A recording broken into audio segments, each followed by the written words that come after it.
1,92 la croissance. Pas mal, hein. Ah, c'est pas mal. C'est une bonne nouvelle. J'ai envie de dire merci François Hollande. Oui, merci les Français. Non, merci François Hollande. Non, Ça vous écorche, mais il faut le dire. Oui, parce que c'est merci les Français. Il faut rendre à César ce qui est à César, si vous voulez.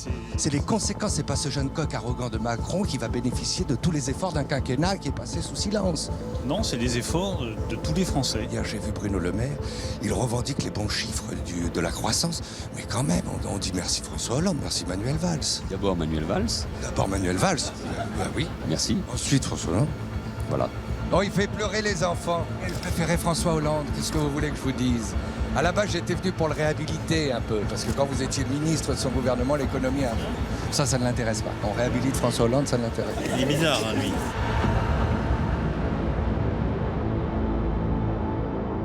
Peut-être que la solution se trouve auprès de ses amis. Monsieur le ministre? Entrez.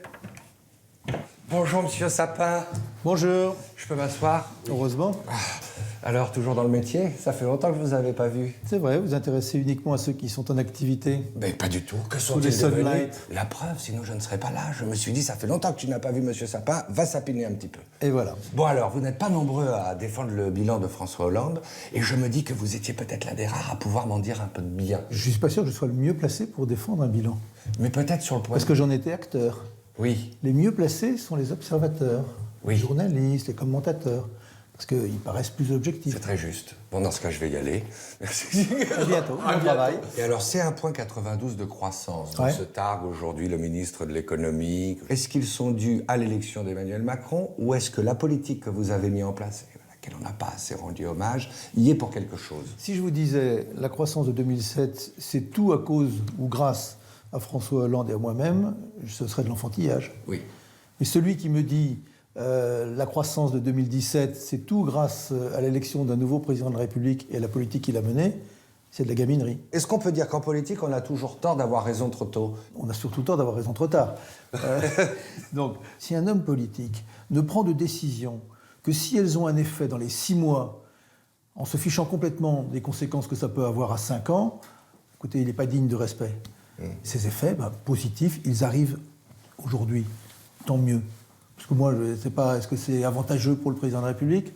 Il vaut mieux arriver dans une période de croissance que, comme nous, dans une période de décroissance. Vous avez encore une relation avec Emmanuel Macron? Vous l'avez eu au téléphone, il vous a dit merci, ancien mentor, merci maître de m'avoir montré la voie, de m'avoir montré le chemin. Emmanuel Macron, il est président de la République.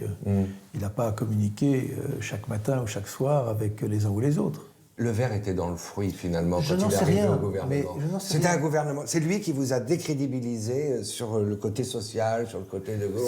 C'est pas nous. Non, notre politique était équilibrée. Sa politique aujourd'hui Déjà, n'est Valls pas avait un peu la équilibrée. réponse. Aujourd'hui, j'ai un désaccord fondamental avec la politique qui est menée par Emmanuel Macron. C'est dans le domaine fiscal, où il y a des cadeaux. Quand vous baissez les impôts des plus riches, je redis le chiffre, les 100 premiers gagnants de la réforme fiscale qui vient d'être votée vont gagner chacun 1,5 million d'euros chaque année. Ça fait, Et au ça même fait moment, 125 millions. Bon, je ne sais pas Oui, combien, et ça en fait des quantités. Ça fait un grand appartement parisien tous les ans, qu'il se paye, si je puis dire, avec la ristourne d'impôts. Et au même moment, on discute de combien il faut mettre d'argent pour les personnes âgées dans les établissements qui les accueillent. C'est-à-dire qu'Emmanuel Macron continue ce dont on s'insurge, c'était même le cas avec le gouvernement de Manuel Valls, enfin pendant la présidence de François Hollande, de l'écart qui continue de s'accentuer entre les riches et les Mais pauvres. vous avez tort de dire cela parce que dans la période 2012-2017, voir les chiffres qui sont des chiffres de l'INSEE, donc objectifs, les inégalités se sont légèrement, mais se sont réduites. Ouais. Avec les décisions qui viennent d'être prises, les inégalités vont d'un seul s'accentuer à nouveau. Donc de ce point de vue-là, j'ai un désaccord. Mais ensuite, qu'il y ait de la continuité dans la politique économique en faveur des entreprises, par exemple en continuant à baisser l'impôt sur les sociétés, c'est de la continuité. Seule chose que je regrette, c'est qu'on ne dise pas que ça se place dans la continuité. Et Emmanuel Macron, il ne vous a pas proposé d'être ministre? Non, heureusement d'ailleurs. Vous auriez refusé? Je ne sais rien, mais en tout cas, ce n'était pas d'actualité. Bon, ben merci beaucoup. Merci. J'espère qu'on se reverra bientôt. Vous pouvez y aller. Ah ben non, c'est moi qui suis venu. C'est à vous de sortir. Oui, c'est à moi de sortir.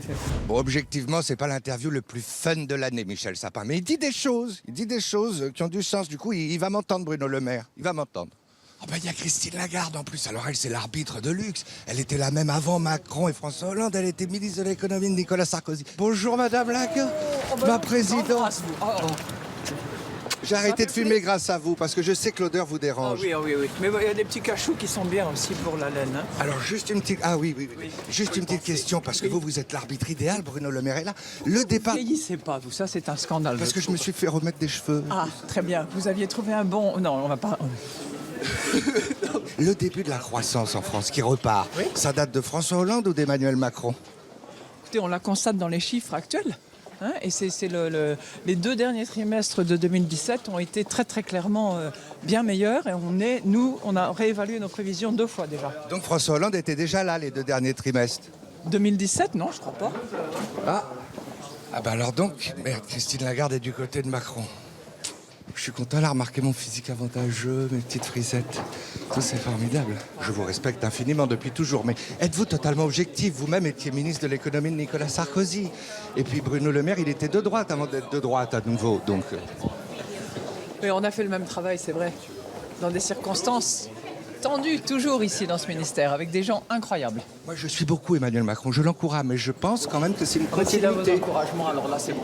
Monsieur Le Maire, on fera un petit point après, hein. Quand vous voulez. N'empêche que c'est une forme de harcèlement, ces remarques sur le physique, hein, mais je ne vais pas attaquer en justice la directrice du FMI. Ça s'est déjà vu. Je ne serai pas la Nafissatou de Christine Lagarde. J'en profite pour vous renvoyer le compliment, Madame Lagarde. Vous aussi, je trouve que vous êtes épanouie, vous êtes en beauté. Puis contrairement à moi, c'est naturel. Vous aussi, c'est parce que les gens se souviennent, la natation synchronisée, vous vous entretenez, vous faites du sport aux États-Unis. J'essaie, mais je dors pas tout à fait assez. Et puis voyager comme je dois le faire dans mon métier, c'est un peu difficile. Mais je mets un peu de poudre, ça arrange les choses quand même. Vous qui avez du recul, Macron est sur de bons rails. Les réformes qui sont engagées par la France et l'ambition de ces réformes nous paraissent tout à fait propices pour l'économie française. Des mesures qu'il avait amorcées avec François Hollande quand il était ministre de l'économie. À bientôt. À bientôt. Et juste une dernière chose, est-ce que je pourrais vous inviter à boire un verre après l'émission? Oh, après l'émission? Bruno Le Maire non plus ne vieillit pas. Le physique est un frais. Mais lui, ça compte pas parce qu'il était déjà vieux jeune. J'ai vu Michel Sapin dans l'intimité. On a eu un tête-à-tête, j'ai vu Michel Sapin. Alors, il ne réclame pas une statue non plus, si vous voulez, mais quand même, il dit que vous pourriez au moins dire que votre politique est la continuité de la sienne. Par exemple, dans la politique entrepreneuriale, les accords avec les sociétés. Est-ce que vous pourriez céder quand même quelque chose? Non. Mais ne dites pas non. Non, je dis non, parce que ce n'est pas dans la continuité de la politique précédente. La politique précédente a augmenté massivement les impôts, nous voulons les diminuer. La politique précédente n'a pas réduit l'endettement et la dépense publique. Nous voulons réduire la dépense publique et l'endettement. Voilà, ce sont des faits. C'est une gaffe. Alors, il C'est peut une y gaffe avoir- de dire non parce que c'est Macron qui était ministre de l'économie. Donc là, vous Mais faites ce une n'est pas gaffe, lui vous qui était- désavouez ce n'est Macron. pas lui qui était ministre des Finances. C'était La seule- Sapin. C'était Michel Sapin.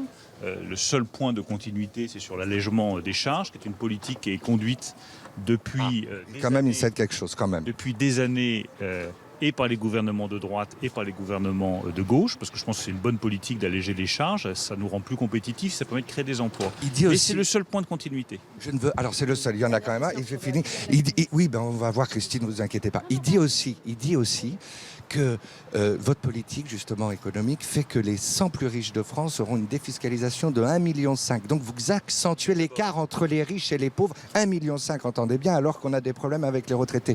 Eux, ils avaient réduit l'écart entre les riches et les pauvres et vous l'accentuez. Ça, c'est Sapin. C'est ça. Si la Sapin. politique économique de Michel Sapin avait été si bonne que cela, ce serait Michel Sapin qui s'exprimerait à ma place en ce moment. Si les Français ont décidé de changer, c'est bien qu'ils n'étaient pas satisfaits. Ensuite, la réduction des inégalités, elle est au cœur de la politique que nous menons, mais pour moi, la vraie réduction des inégalités, c'est qu'il y ait du travail pour tous. C'est ça la vraie réponse. Et pour les chiffres du chômage, il est fort ce François Hollande.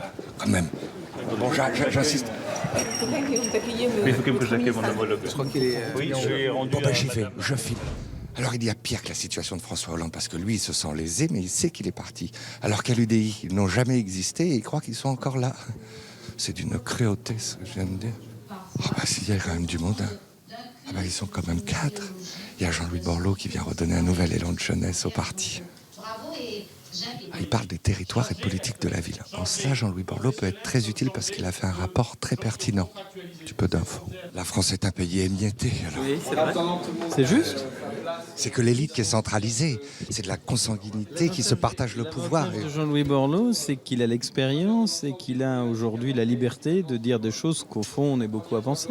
Le problème, c'est que moi, j'essaie de donner du crédit un petit peu à l'UDI. Parce qu'aujourd'hui, oui, on est d'accord, parce qu'aujourd'hui, les vrais centristes, c'est quand même En Marche et Emmanuel Macron. Ah, ils nous ont un peu piqué le terrain, ouais. On s'est laissé avoir. Là. Je vous l'avais dit ça pendant les bons vœux, on est d'accord. Et donc, est-ce qu'on pourrait voir des centristes s'opposer à des centristes? Ce serait un peu ridicule. Ouais, ce serait ridicule, mais au fond... Parce qu'il y a des réserves, hein. Il y a des réserves. Ouais, enfin, les centristes, c'est toujours c'est des tribus compliquées, les centristes. On pourrait parler de centristes anonymes? Ça peut être ça, oui, repenti. Oui. Donc l'UDI est toujours vivant. Toujours vivant. Voilà, il le croit, c'est très angoissant, merci. Le sens de la formule, la France est un pays émietté. Ça, c'est bien dit, ça, justement, nous fait... François Hollande... La formule aujourd'hui, c'était quoi? C'était...